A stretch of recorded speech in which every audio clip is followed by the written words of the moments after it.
Miss Grand Vietnam sinisi si CJ Opiaza matapos hindi makasagot sa tanong ni Nawat. Nagalit ang mga netizens. Script.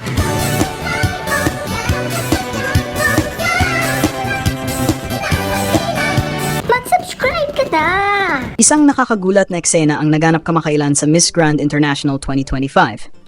Ang pambato ng Vietnam na si Nguyen ay umani ng atensyon online matapos niyang sisihin si reigning Miss Grand International CJ Opiaza dahil daw sa bilis nitong magtanong sa kanya. Ang tanungan ay bahagi ng segment kung saan tinanong isa-isa ang lahat ng kandidata upang mas makilala sila ng publiko. Ang mga nagtatanong ay walang iba kundi ang President ng Miss Grand International Organization, Mr. Nawat Itzara Grisil, at ang reigning Miss Grand International, CJ Opiaza. Ayon kay Nguyen, nahirapan daw siyang sumagot dahil mabilis magsalita si CJ. Ngunit ayon sa mga netizens, napakasimple lang naman ang tanong ni Mr. Nawat na nagsabing, "What's your hobby?" At para mas malinaw, inulit pa ni CJ Opiaza ito bilang, "What do you like to do the most?"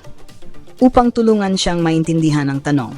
Matapos ang insidenteng iyon, nag-live si Miss Grand Vietnam at dito ay nagalit ang ilan sa kanyang mga kababayan dahil sa kanyang naging pahayag. Marami ang nagsabing tila isinisisi pa niya kay CJ Opiaza ang nangyari.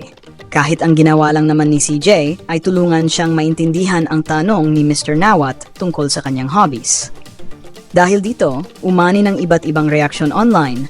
May mga nagtatanggol kay Nguyen, ngunit marami rin ang naniniwalang dapat ay mas pinaghandaan niya ang kanyang communication skills at Q&A para sa ganitong mga pagkakataon. Ayon pa sa mga pageant fans, hindi lang ganda at rampa ang laban. Communication and composure are just as important. Mainit pa rin ang usapan online kung makakabawi pa ba si Miss Grand Vietnam sa mga susunod na activities ng Miss Grand International 2025.